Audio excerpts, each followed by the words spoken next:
Hi, this is Dr. Jeff, and I'm going to be showing you now what I call the easy hard exercise. It's an exercise that's designed to strengthen the deep muscles on the inside of your neck here, while not working on the ones on the outside. The muscles that support the joints of your atlas, so the upper part of your neck in particular, are not ones that are designed for brute movement and strength. And so the best that we can do is we can work to strengthen these ones here, which are essentially core neck muscles, which take the pressure off of the ones at the top, so at the very least they can function as good as possible. One of the problems for most people is if they've been out of alignment for a long period of time, their muscles are probably not firing the right way. And they've habituated ways of using these muscles here too much, which is why people's head sticks forward like that. Now, you've already been doing your other exercises at this point, which include the bobblehead exercises when necessary. You've been doing your chin tuck exercises. You've been doing your relaxation exercises. This is going to involve the next step of the chin tuck. So if you are not still able to do 2 minutes of chin tuck, where you're either up against the wall or down on the floor, don't proceed to this exercise. If you can do 2 minutes of chin tuck easily, now is the time where we're going to up the ante. And this is both the easiest and hardest exercise you will probably have ever done. So we'll go into that common position where we are often lying down on the floor. It doesn't matter if you're doing this with knees bent or just flat on your back.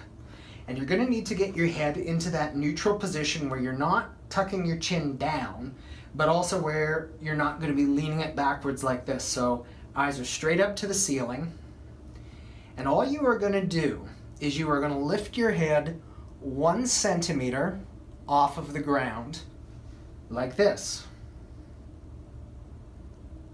And you're going to hold it there for as long as you comfortably can. What you don't want to do is you don't want to tip it backwards.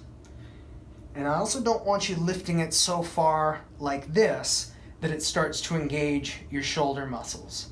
Your head should be neutral like this, where you're actually engaging your chin. You're trying to tuck your chin down just like this. So not like that, but right there, and holding it for as long as you can. Average person can only do this exercise for about 5 to 10 seconds when they start out, when you should be able to do this between 2 and 3 minutes. And you'll notice that you are actually fatiguing the muscles when this happens.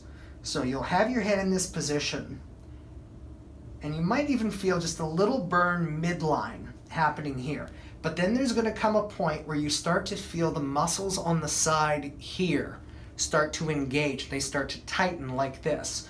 And then your head is going to have to start, like you find that you start shaking just a little bit.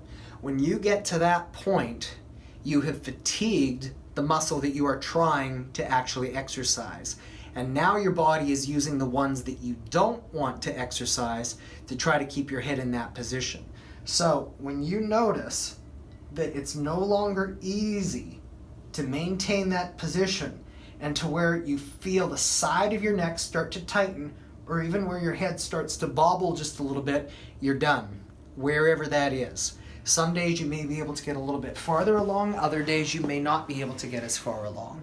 Point is this one requires that you use correct form rather than just going for time in and of itself. You will be surprised at how difficult just lifting your head off the ground is. There are a few variations of this where you can be lying on the end of your bed. I prefer doing this on the floor because if you're on your bed, there's the tendency to where you're going to want to lean your head backwards. You can't do that when you're in this position. Start getting into the habit of doing this one at least once daily and keeping a running log of how long you are actually able to do it.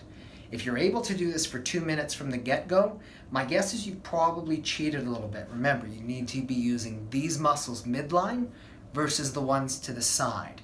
You probably will not feel anything if you're actually using the muscles here, but when you do feel that these muscles on the side start to tighten and again your head starts to quiver just a little bit, you've fatigued, you've gone far enough, stop the exercise. good luck with these. They are challenging, but they will make such a difference to the stability of your neck that it's going to be well worth it. Thank you.